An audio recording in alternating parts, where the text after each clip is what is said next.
10 p.m. was, oh gosh, we're all going home early tonight, right? Or moments when you see somebody early in the morning and they're bragging about the fact that they stayed there the entire night without sleeping. No, so this kind of culture is clashing with the culture of play, like letting go of the seriousness, right? And become malleable, active, resilient, and open, right? With the chest, the chakra, right? Your heart chakra very open to become receptive to the real version of you that knows how to play, and knows how to play also when you are in a meeting, when you have to make a decision. Transcending is to let go of things that do not serve a higher and highest purpose. So you can transcend views of reality. You can transcend ideas. You can transcend your own perspective of the self to embody a new you, for the global consciousness to embody herself in a new representation of humanity.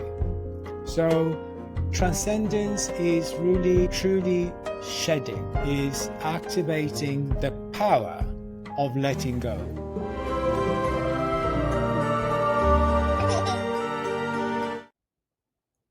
Welcome to MAGICademy podcast. Today our guest is Simeone. He is a leader, an innovator, and designer in the space integrating neuroscience, neuroarts, virtual reality design, plant medicine, magic of great nature, Mother Earth, and integrate everything together, forming a transformative and transcending space, whether it's in person or online.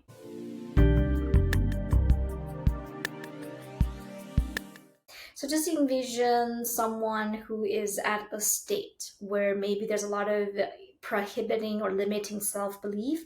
We call it point A.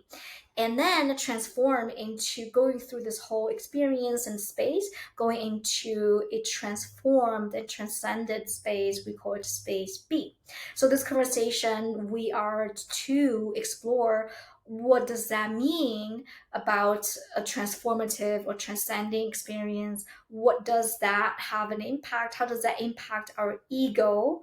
Believe it or not, everybody has an ego, whether we want to admit or not. So it can be a healthy thing to have an ego. So how do we transform beyond our ego and build this bigger connections between ourselves and the bigger universe, everything that's human, non-human, earth and non-earth, and how that experience really help us to expand our healthy ego, expand our healthy identity, develop multi-layers of our identity, and become a more wholesome, more empathetic person. As a result, a leader within ourselves and people around us. It's a very dense conversation.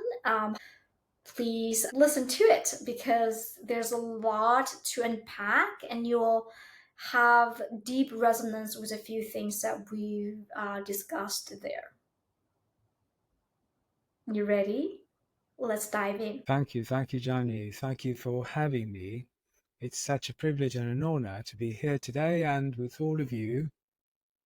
So, before we even get started, to seal this moment together, I'd like to invite you to take one inhalation and exhalation together, one breath, to seal the moment. So, if you can, if you all can, just take a very comfortable position, your tailbone well situated, well grounded, your spine erect, your chin tucked a bit, your shoulders, both shoulders distance from your neck. Bring your scapula together to open your chest. Let your hands be on your thighs, relaxed.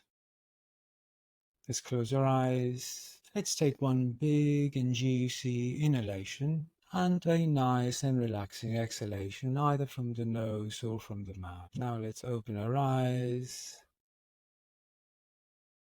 Let's regulate to our surroundings, to the colors, to the beauty. Let's stretch a little before we get started. And here we are. Again, namaste, everyone. Namaste. Thank you, Simon, Thank you, for Jenny. sealing a beginning of conversation for us. People maybe wonder, if you were to introduce yourself in 30 seconds or so in a very unique way, how would you introduce yourself? What Well, is in a your very story? unique way, I'll go saying that I create experiences in which people can reconnect with their shaman within, find agency and sovereignty for their own transformation. That's the shortest I can go. I love that. And wouldn't that be a reality everybody would want to experience?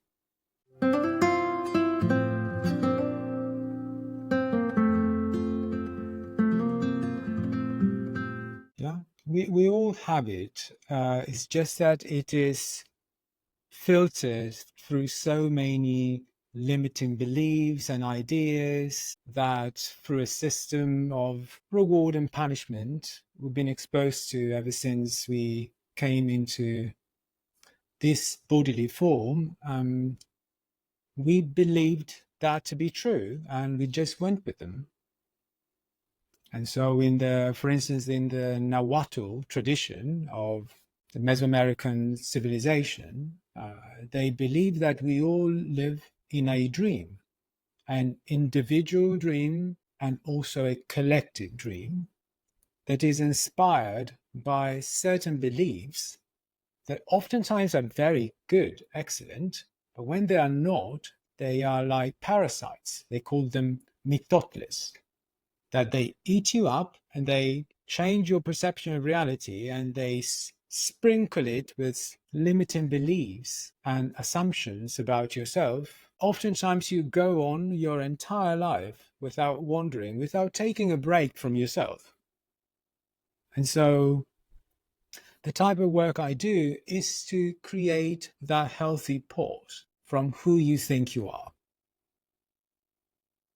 Now, Krishnamurti, To unveil those limiting beliefs and connecting you to your essence, like the core of your true being, rather than the byproduct of the conditionings that's happening. Yeah. A conditioning that is inevitable, and oftentimes you find a very strident, a very resistive perspective on reality where we need to fight against certain things. I have a view that is more conducive. We, by simply becoming aware of all these limiting beliefs and layers and veils that are distancing us from the version of us that is more connected with nature, with yourself, with the collective, and not separated by an illusion. By only being aware of that, your journey of transformation has already started. The moment you intentionally commit to the journey of discovery. It's a beautiful journey of discovery. Apparently, we're here in this physical representation of the spirit to go through the whole range of emotions, learn to master all the emotions, whether we consider them good or bad, and just toss the ones that are no longer serving our highest purpose and choose the embodiment of what vibrates with our hearts. Choose to be the frequential, vibrational copy of our idea coming from our heart. So I first create an idea of myself that comes from my heart, and then I match that idea frequentially. And I mean idea in the least intellectual manner.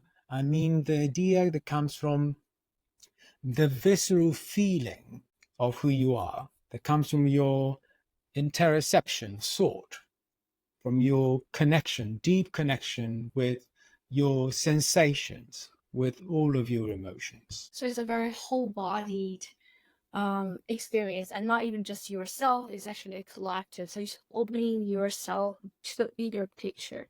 A holistic view where there's not much of a separation. You know, we hear a lot of, again, the mind, the body, they're interesting categories.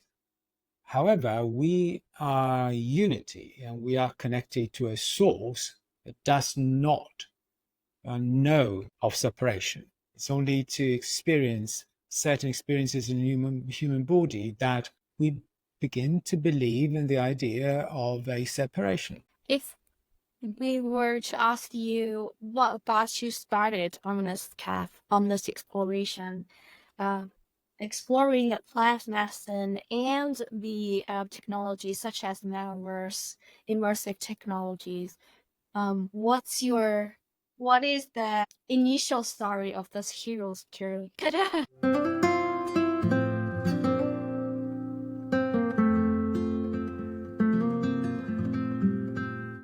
Well, I like the question, and it started 19 years ago with a car crash and a near-death experience that opened a window in a dimension in me I had never explored before.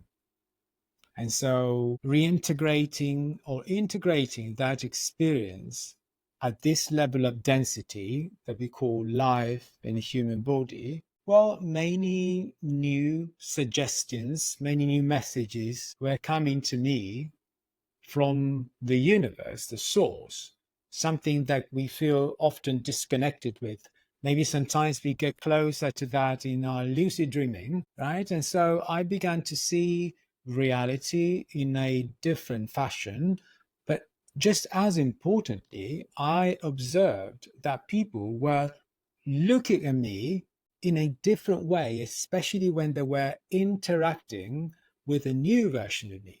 I used to be an executive working in the corporate world.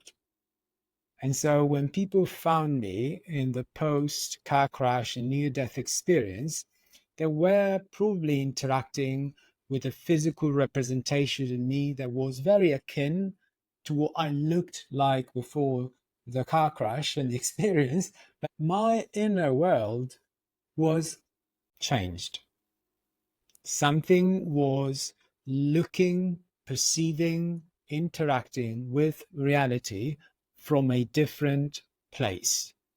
And definitely not only from the brain, but most likely from a whole body, wholehearted point of view of sort. They're not like, but yeah, the point of view that's not only dictated by the 75% of perception coming from the eyes, but mostly coming from, well, a synesthetic view, one can say, an all-encompassing view. Yeah. All-encompassing, the whole holistic perspective. I may feel like I wanted to ask you a question about near-death experiences, but I feel like the podcast will be focusing on real work. But still, I'm so curious. Like, and there's like a lot of other podcasts that talks about like near-death experiences. People share that, and our focus will be more on like with human development, but still I'm very curious of what was that like. It's an experience where all the things that we say same music, different DJs, right? When we say that different traditions, religions, cosmologies, they all try and point us in the same direction. There is a place where we're all united, right? There's a place where your life exists beyond your physical form. So that is what I have experienced. Life beyond physical form. I've experienced unity and lack of separation. I've experienced being everything without having to even try and do anything to be all that. An experience that the brain, or the default mode network that is responsible for the definition of the self, you might call it the ego, finds it, oh my God, what is happening here? That's beautiful. And thank you for sharing that. And it's a uncommon and rare and special experience. And I bet there's a lot of things you have to work through to be able to share that experience in such a calm and simple, even joyful manner. So I appreciate sharing this experience. And my follow-up question is about the work that you're doing, which we will share with our audience. And I use what you work on is there's a lot of images and a very beautiful and holistic and metaphysical environment. Were you trying to replicate what you've experienced in that special moment through the arts and music and images to help people? Is that, or you're coming from a different perspective?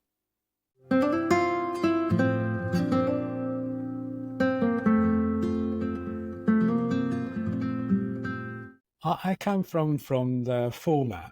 I'm truly happy and ecstatic, but also grateful of the opportunity to share a fragment of the depth of the experiences that I was able to live with through a form of art and creativity that is meant to create a sort of brain entrainment by using light and sound to elicit states of consciousness where we can open up to the mystery of being who we are. So in the art I create, I try and show people that they can embody a journey, a hero's journey into their own emotions, into their own shadows. And instead of bypassing them, instead of only looking at what we call in this reality positive, there is a positivity also in the full spectrum of our experiences. So, yes, through the colors, through the sounds, through the different frequencies that I embed into the immersive experiences I create, whether in the real or in the virtual world. We can talk about that. What is simulation anyway? So, by embedding all that, I aim at creating states of consciousness where people can relax into the idea of being more than they think they are on a daily basis. So, for instance, in the journey I created for the temple experience of Burning Man in 2021, I imagined a person, an avatar, embodying a new identity or an identity and going into a journey into a temple where the temple is the metaphor of the body. So go into your body and befriend what? Your energetic points that are responsible for your perception of reality, because they too are attached through the plexuses to your organs. And so I imagined a journey into the chakras. So the person gets in the temple and finds the chakras. Each chakra comes with its own sound, frequency, color, also personality, because the sounds that are embedded are created with specific instruments that are meant to elicit specific states within your body at a chakra level. And so when you engage with one chakra, you can meditate and open the portal into your hemisphere, your inner world, where all your emotions are laid out there for you to sit with, to investigate, but also to embrace. And so every time you sit with an emotion while you are entrained through sounds and through icaros that are chants from the rainforest, you are brought into a state of surrendering, surrendering to the nature of who you are. And there you can make emotional offerings that carry that quality of the chakra that you're trying to align by doing shadow work. And in this experience, each emotional offering in the form of a song, a chant, a voice, or a poetry of anything really, even an image or a picture, a video, were crystallized into a pixel that carried the color and the quality, all these qualities, and was progressively, meditation after meditation, going to populate a big mandala mosaic. And the mandala in Hindu and Buddhism represents the universe. So the message is, by simply being with yourself and expressing who you are contributing to the creation of this big mandala mosaic, meaning you contribute to the creation of universal consciousness.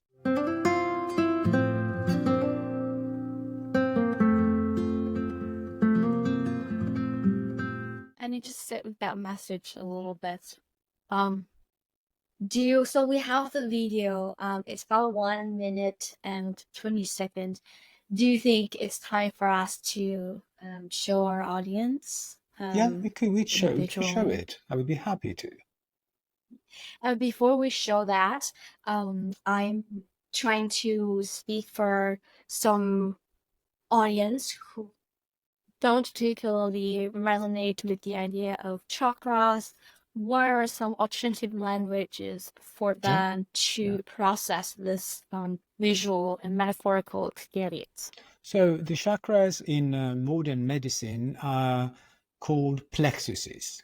So there are points in the body where there is a correspondence between, let's say, the superficial energy at the skin level and the organ that corresponds to it. For instance, your heart chakra corresponds to your thymus gland, right? So modern medicine recognizes that the energy created and developed around here has an effect. Like your throat chakra has an effect and is also the result of your thyroid activity, right? So the chakras are just a very ancient way to define points in your body that keep your body energetically and physically aligned. I appreciate that. And also in the Eastern medicine, acupuncture. Yeah, acupuncture. So that, as you were talking about it, from the kind of the Eastern perspective, it's finding those connectors. Yes, I actually appreciate what you said, because it's a perfect segue for the chakra. It has also a lot to do with our nervous system, right? So what you say about acupuncture and the applying needles on specific points of intersection, right, between where the nadis are, right, or the different energetic points are, has a valence in terms of aligning or modulating our nervous system in order to create a healthy pendulation between your sympathetic and parasympathetic activity, right? So I have to thank you for this, because the chakra can be also seen as a way to address your journey between different states of consciousness in which you're more aroused to act, or you're less aroused to act and you're more prone to meditating, contemplating. Yeah. And some people may resonate with meditation. Some people may resonate with active meditation. Yes. If you're just riding a bicycle and for a few seconds, you know, like early mind zone. So different people have different craftnesses. Yeah, and different states are like the meditative state or the contemplative state seem to find a lot of research, but one very important point there in the fact that one can say that the brain is wired for transcendence. So when we meditate or contemplate or even pray, there's less activity in the prefrontal cortex and more activity in the parietal lobes, which is something that also has a match in the experiences with plant medicine of the ancestral wisdom of the rainforest. When you are experiencing these journeys within yourself, what's been observed is that the default mode network in your brain that is mostly responsible for the representation of yourself. Who do you think you are is defined right there. There is on plant medicine, because of certain molecules and the way they work and act within you, there is a remodulation of that activity, and so the brain gets more activation all around. And so the reason for that is that when these plants act within your body, they are basically binding with serotonin receptors that exist all around your brain. And in so doing, they create electric activity at a dendrite level. And so dendrite after dendrite, they create new synapses. So there is a wholesome activation of the brain. And not only some of the substances contained within certain brews created with certain plants, they also have an anti-inflammatory, antimycotic, antiparasitic, and neurogenetic effect, meaning they can create new neurons altogether. That's beautiful. Let's first watch the video, and then we can talk about the concept of transcending and neuroplasticity, and also how that potentially can apply to leadership.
It's the journey of the cathartic journey of going through the fire. You know, the fire is a very strong symbol of transformation with the ancient, the natives, the custodians of the planet, right?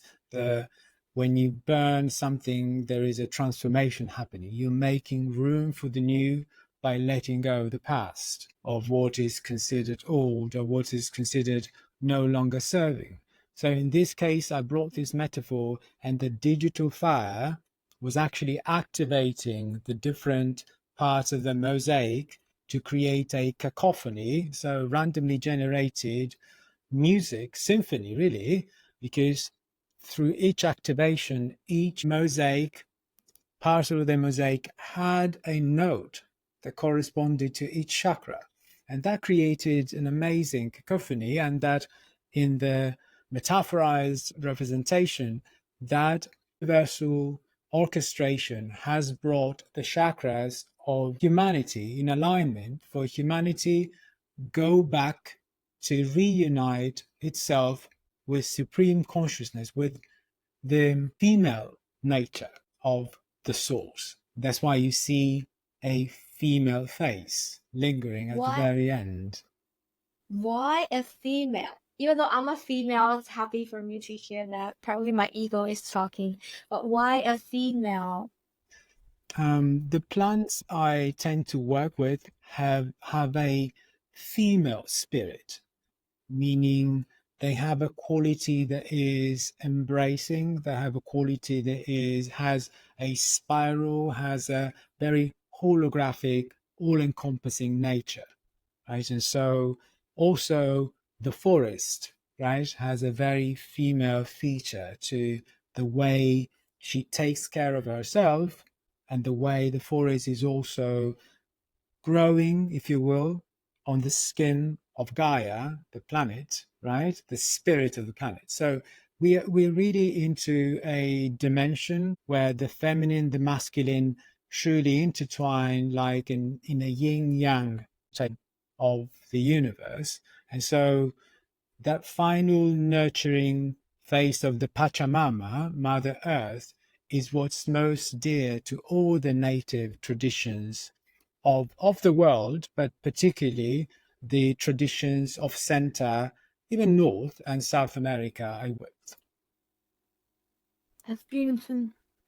And I think there's a reason that we call nature Mother Nature, not Father Nature. And I think in terms of, I'm not an expert in like energy, space, but I believe that no matter like the gender, no matter what gender you are, whether you are a female leader, male leader, there are always also going to energies in you that's feminine and or male, and then it's kind of a mixture. So initially I chose a percentage. So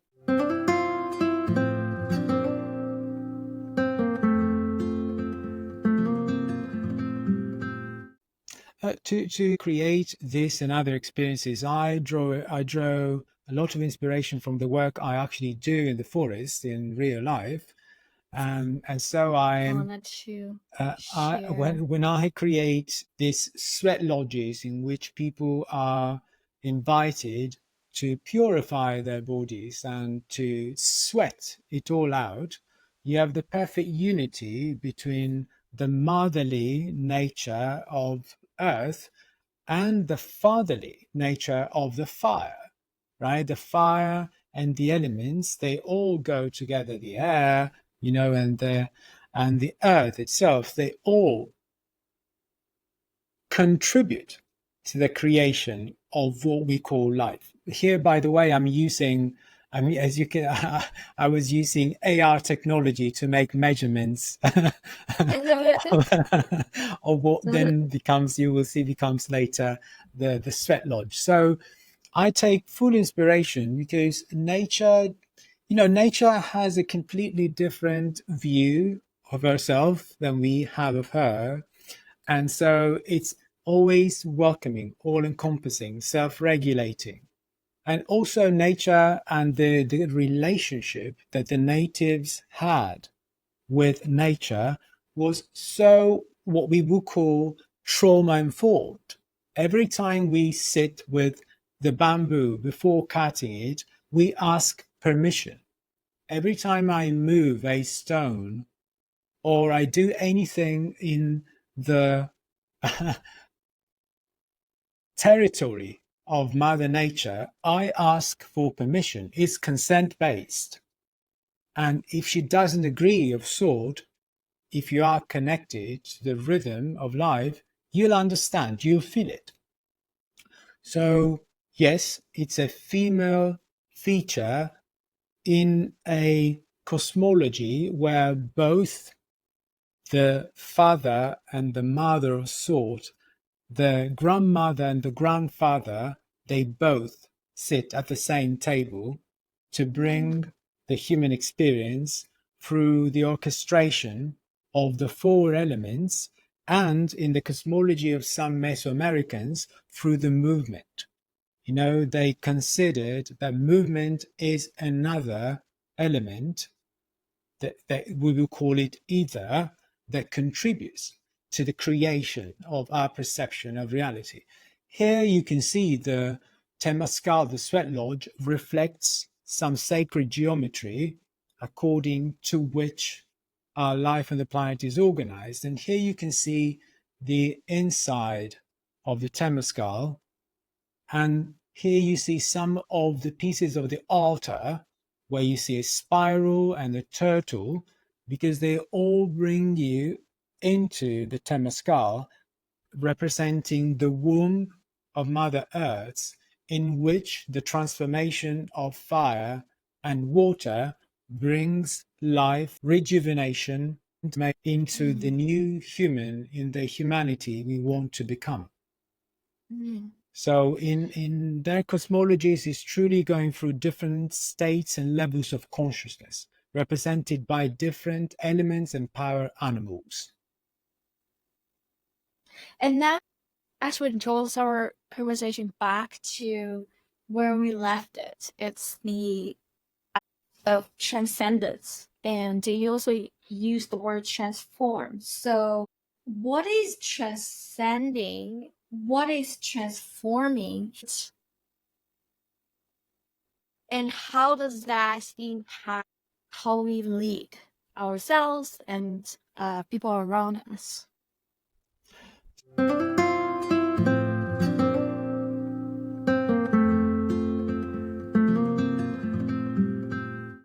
My perspective on transcending is to let go of things that do not serve a higher and highest purpose. So you can transcend views of reality. You can transcend ideas. You can transcend your own perspective of the self to embody a new you, for the global consciousness to embody herself in a new representation of humanity. So transcendence is really, truly shedding, is activating the power of letting go. And I want to make the point here, because it's very important, I feel, to let go of anything, whether it is a parasitic idea or an inflammation. You need to give your body the proper resources. And so the kind of work I do as a trauma-informed facilitator is to make sure that any transcendental experience you go through happens in the safety of the body. And mostly the safety of the body is central in activating a profound and long-standing transformation. So transformation for me is when you transcend yourself, and through the experience or experiences, you are able to create a new trait of your consciousness, something that becomes you.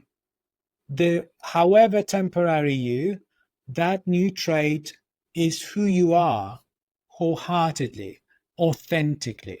So going into a transcendental experience oftentimes leaves the people whose nervous system is not properly regulated exactly where they started, because they don't have the resources, the power, the inner power of making such experiences where you transcend yourself.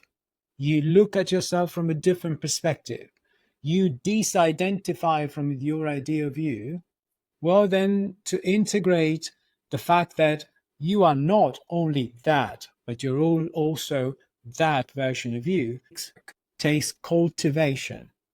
You need to cultivate the new idea of you, the new heartfelt idea of you, comes with work, with inner work. I hope I answered your question properly.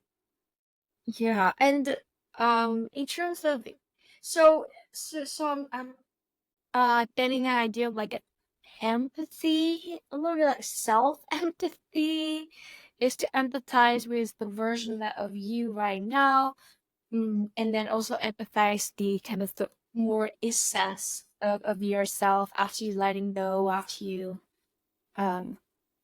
transcend beyond who you are as of now. When you're talking about the work that we need to do, let me reserve that question later. And then so we're talking about this transcending, so it's basically letting go and moving toward or being closer to that essence of you that's beyond the ego, that's beyond the expectations and the conditionings, and what is transforming, and how is transforming different to transcending. Transforming is, from my perspective, when you integrate all such experiences in a very intentional way for you to be able to develop these new traits of who you are. Say that you're fully ingrained in an idea of you that sees you like your personality. So first you let go of your persona, the mask of who you are. And then you open the space in full safety for a journey where you develop new traits of who you might be. So transformation is a journey. Transformation happens through the very intentional and dedicated work. So with one, you open the space and then you begin holding space for everything that leads you to become who you wish to be or who you feel that you should be in your journey. So you become your own space holder, the facilitator of your experience.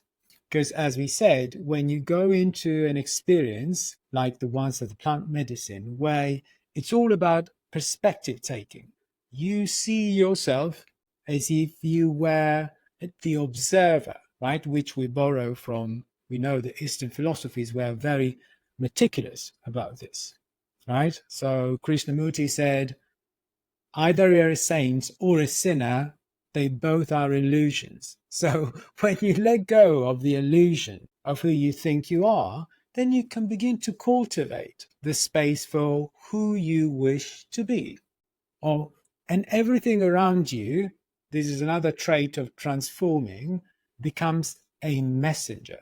So reality is no longer something you go against or you do something about it, but it's you sitting literally with reality by creating more white spaces into your life, contemplative spaces, holding the space for the time that is necessary for you to feel attuned with a new version of you, right? So this process where your heart has opened, then it's you becoming the custodian of your human experience. You're not the doer of anything. Everything around you is carrying a message for you. The person you met, the boss that you don't like, the boss with whom you don't have a healthy, that's the best way to say, relationship, or anything that's not sitting well with your heart.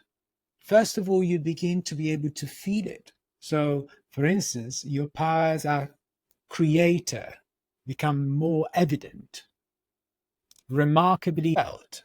So you can begin to act intuitively. So there's no more separation between what's logical and what isn't. You are holistically the being, like having the full custody of your path.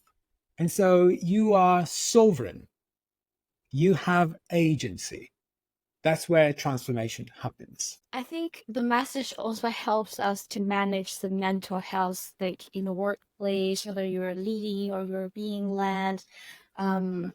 help people to have a healthy perspective of things that's happening and try to proactively shift perception or manage the perception and see every interaction as a data point. And the data point is helping us to develop deeper understanding of ourselves, of people around us, and helping us to hopefully make better decisions. And it is easier said than done.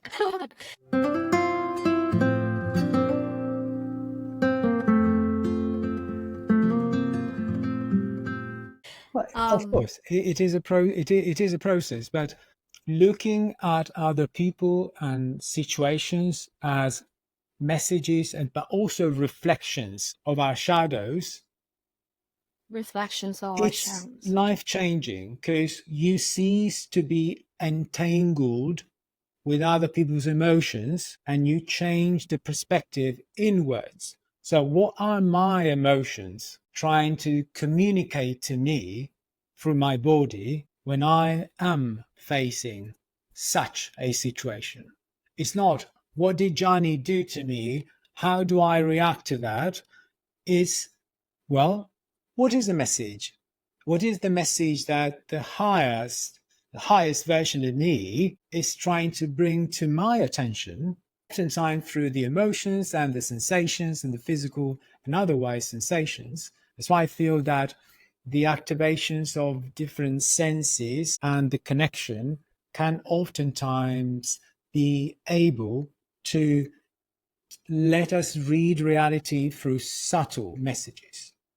And subtle changes oftentimes are evolutionary changes, like connecting with the things that are almost invisible, with the mysterious shadows that exist within us. Well, that type of relationship, creating that type of relationship is transformative, is revolutionary. I appreciate that message. And how does that relate to the leadership? And say if a leader wanted to develop or you want to develop this transcending abilities so they can lead themselves better and lead the teams better, how can we, how does your approach help achieve that outcome? The studies of the brain on either immersive technologies and or plant medicine seems to point in a very similar direction. So VR has been defined as an empathy building technology, an empathy machine of sort, just as much as sitting with plant medicine is creating a full empathy for yourself and other people, nature, objects, anything, animate or inanimate, animals. It's in the Shipibo-Konibo language, this is called akinananti, right? That is akin to eudaimonia in Greek, that both point in the direction that our wellness cannot be individual, but it has to be that of the collective, right?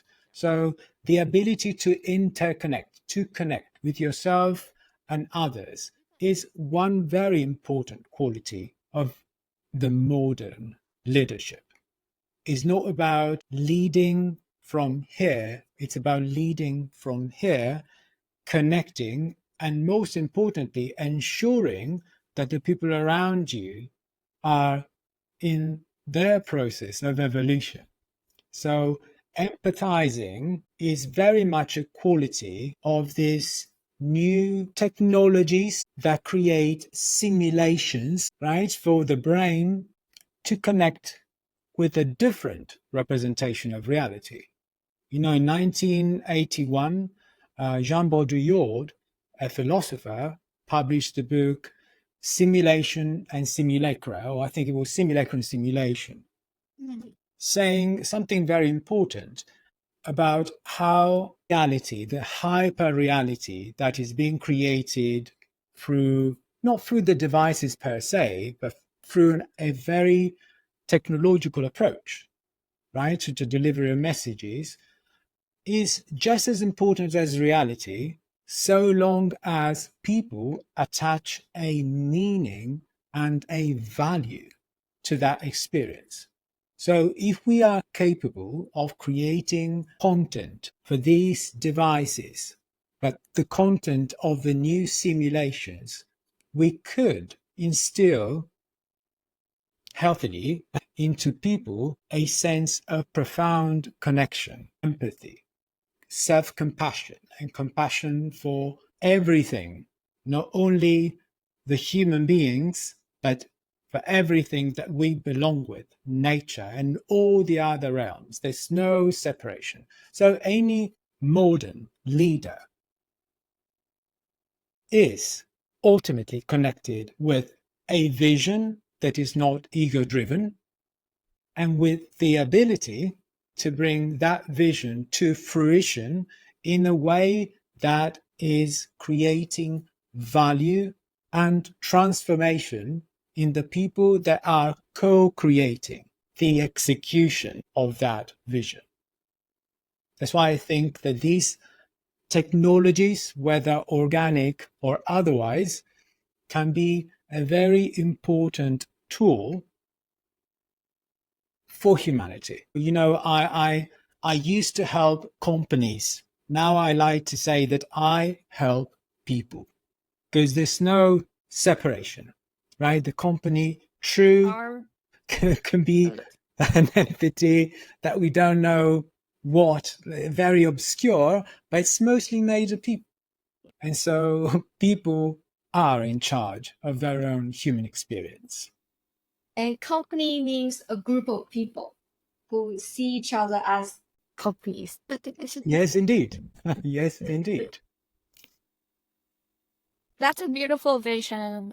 A lot of times we, whether consciously or unconsciously, we have this ego thing at play. And, you know, when you look at the bigger picture, the between countries, there's a lot of things and the ego and, you know, things going on. So feels like the ego is hard to get rid of.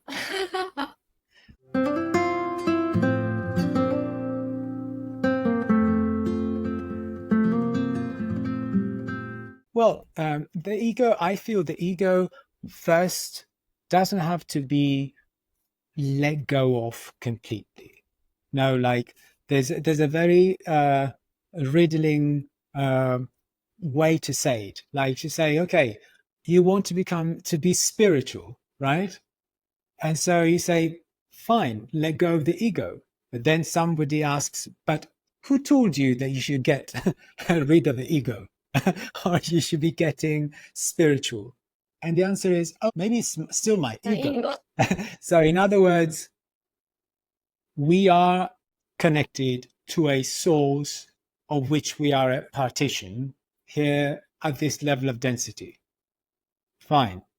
The ego is keeping our embodiment, as I like to call it, our genetic spaceship, whole, safe. So we don't need to vilify the ego or to make it become our enemy, the villain, right, in our story. It's just getting to know the features, the characteristics of our ego, developing a real curiosity for who this entity is, how it came to be, why it does behave the way it behaves. Study the ego. Right? Yeah. And like, how is that our nervous system is triggered by this or that? Where is the trauma? How was the trauma created? Where? When? You know, like I read a study, I can't remember the source at the moment, that 83% of people in the world, they all think they had an amazing childhood. Well, then the question is, with so many traumatized people, one might wonder, when did the trauma happen? It's just a question, right? So we know that most of our suffering stems from the memories that we have accumulated of what we think we have experienced, right? So our memory is making us suffer just as much as it's not the emotion that is making us suffer, but is the story we create around it, right? So taking a step to befriend the ego means become the concept artists, script writers, and in full definition, the ones that define when and where our stories begin and end and how, right? So we can define, but only if we befriend, if we see ourselves holistically, right? You can't think that it's all here or it's all and only here. We are made the way we are made for a reason. So if we befriend the mechanisms, where eating certain foods can put us more into our ego-driven narcissism, for instance, or when I say eating, I also mean information, whatever we ingest, whatever comes within us, right, from the outside. What is permeating our tissue, our skin? What is the air we're breathing? So on and so forth. What is the sound that we listen to? This is the sound through which I bring healing into people's lives. Sound has a very important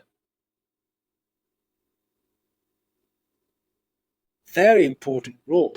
We are a body of water that is modulated by sound and light.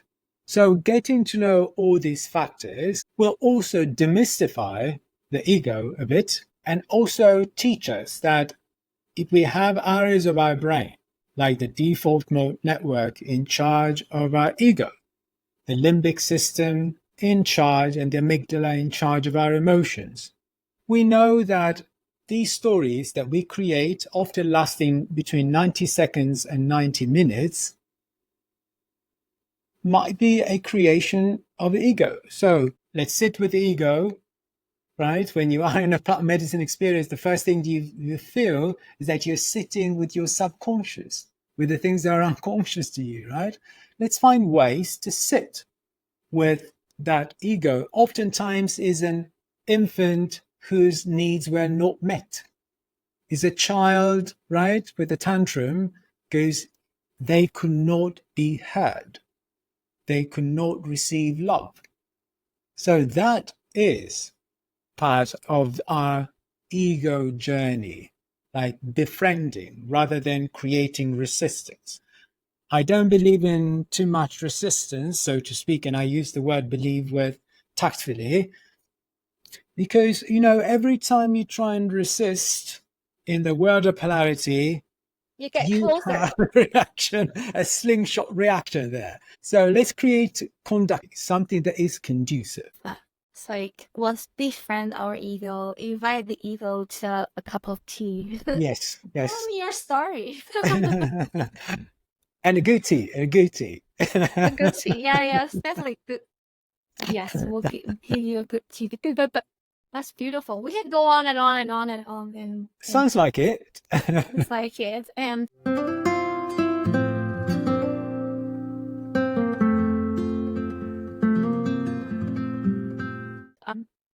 then we talked about that, like child, like, and there's two concepts. One is a child that is needy in a very objective way, like needs are not being met. And there is a child that is full of vibrant energies and wanted to play and wanted to create, wanted to help.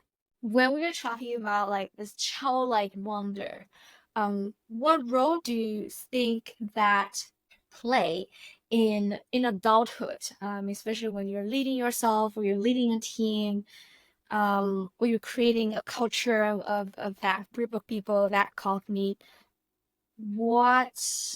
How are they related? Like, what role does that childlike wonder play? Well, there's a very interesting study by Brene Brown in a study on shame that says that play accounts for most of our ability to make wholehearted choices. But I have a very short video to make my point here. I'm going to share it. I'm going to show you here because it's a video that is truly telling all the things I've always wanted to say in a very beautiful, innocent manner. So there you go. So she's there, ready to play soccer. And, you know, she goes, I don't know, I'm not sure I'm feeling it. So that is such an incredible gift, you know, the gift of innocence, of severing any attachment to any preconceived idea. So she was there, supposed to be playing soccer. She goes, she plays, she feels it, she feels into it. At least that's what I like to see. I was seeing and making watching. an effort. And she goes, and then she goes, no, I don't feel it. And it's not like she was lazy. She went into a completely different articulation of her experience. So that's why I think play is important, because play can also show you seriously, when you have been too attached to an idea, a platform, a paradigm, you know, too much attached to the idea of yourself. And so how hard is it to let go of it, to become vulnerable, right? To open up. So because playing is all about that, is just letting go, being funny, being weird, right? No one wants to be weird, right? I came from experiences in my life before the coma, the car crash, where leaving your post, leaving your job, leaving your seat, your office at 10 p.m. was, oh gosh, we're all going home early tonight, right? Or moments when you see somebody early in the morning and they're bragging about the fact that they stayed there the entire night without sleeping. No, so this kind of culture is clashing with the culture of playing, like letting go of the seriousness, right?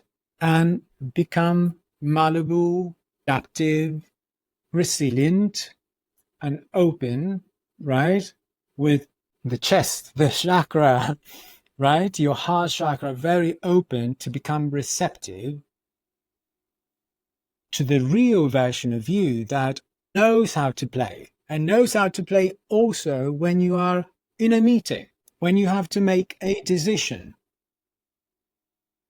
So playing for me means, amongst other things, the ability to be like, to being like that child, to let go when you have to let go. A lot of message right there.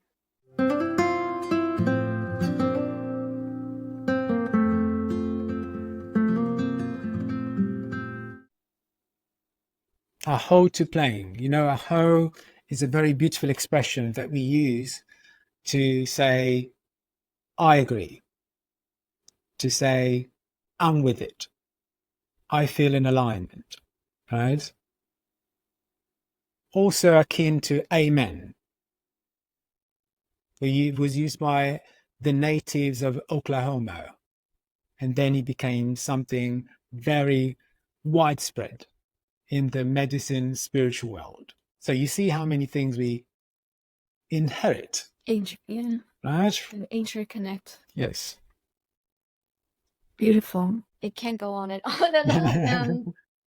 I'll just take a pause here for this time.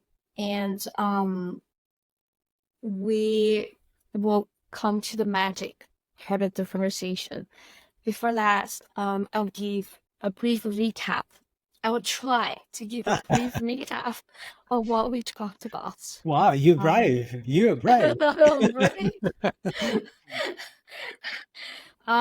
We talked about the story of Simon and how this whole exploration, plant medicine and technologies all started.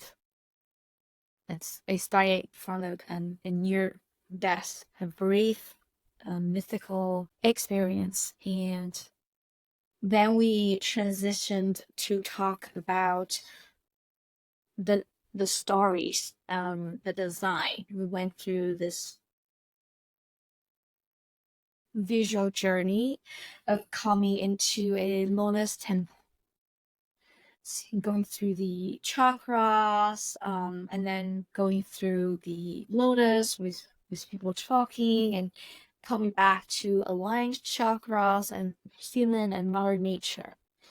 And that brings us to the conversation about the transcending experiences, where we're able to develop a deep empathy, not only for other people, but also for you and different versions of you and different stages and different parts and different dimensions or perspectives of you. And we also talked about how transcending different to transforming, where transforming is more focused on the process.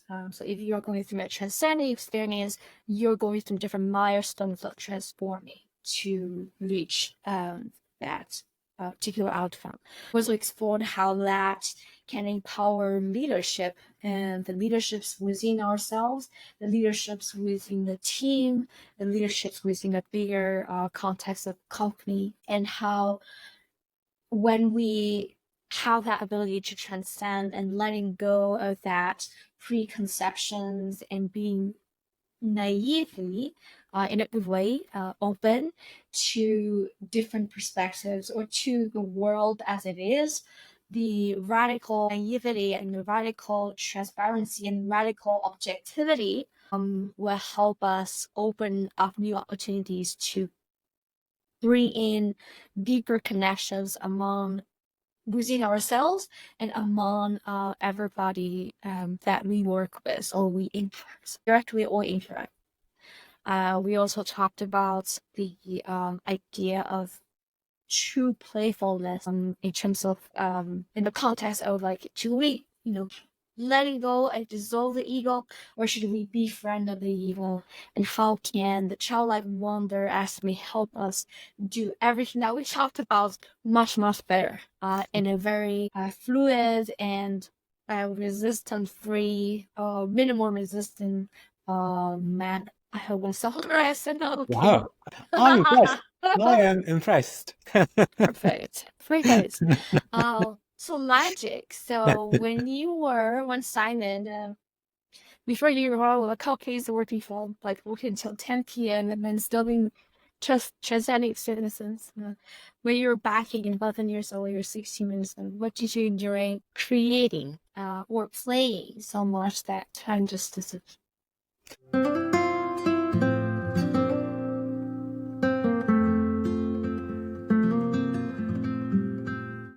Well, at 6, I was Cool.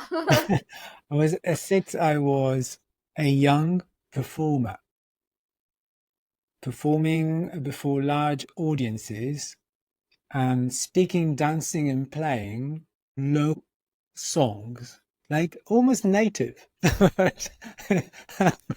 native songs and chants from the south of Italy. Sounds like Italy. And together with that, I was also playing tennis and running endurance competitions.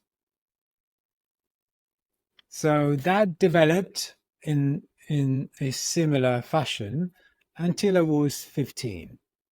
So it stayed with me alongside other passions, but it stayed with me.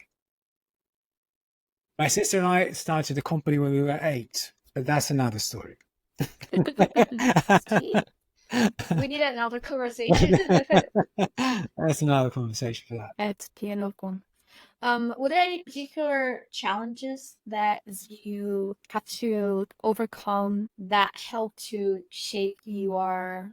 Is that in your best experience a major challenge that shaped who you are, or look at any other challenges? I think that was the 4th experience where, let's say, my life was trying to go in a different direction than expected. I started my experience with the other worlds and dimensions when I was 2.5 months, and then when I was 8, and then when I was 17. But we won't go there because this is another podcast altogether. Yeah. But yes, these were moments that, of course, have shaped who my own perception of reality as a young person. But along the way, frankly speaking, let's say, in the latest part of my life, probably the big threshold between before and after is the car crash. Because the car crash came as a big message for me. Only in hindsight. Now I know it was a message. It was a self-sent message. Self-sent message. Yes. So that was the most dramatic for the people outside of my sphere and the most blissful experience for me. Thank you for sharing. So, I don't want to conclude the conversation.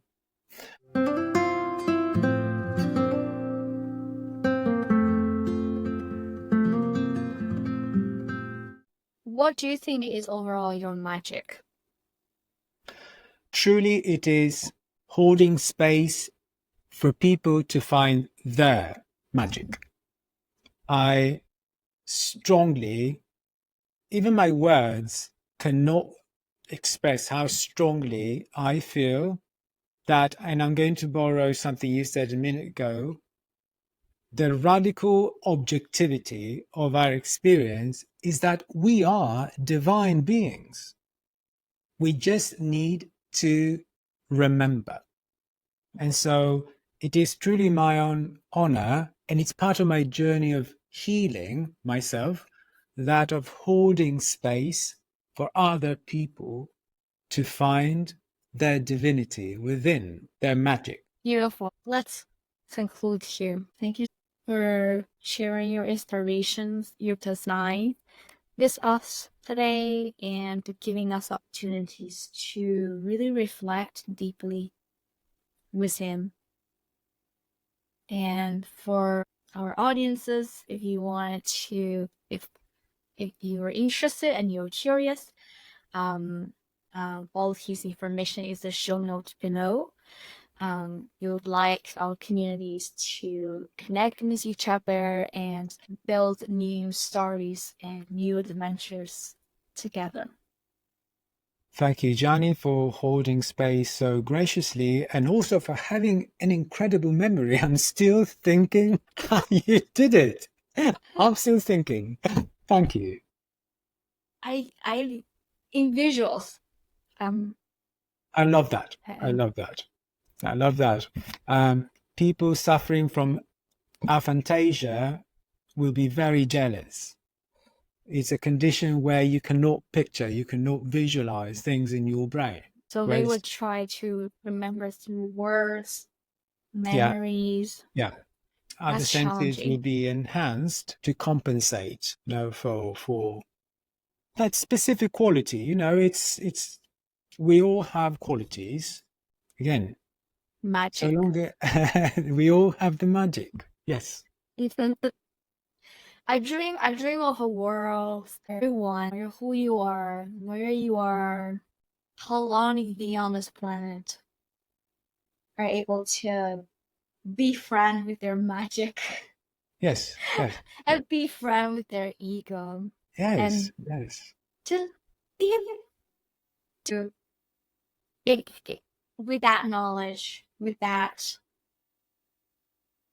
connection, able to do things for the betterment of the planet and maybe interplanet, because we have Mars now. So oftentimes only the self-imposed limitation of not going deep into what this magic box of the self is separates us from the beautiful version where we are everything, right?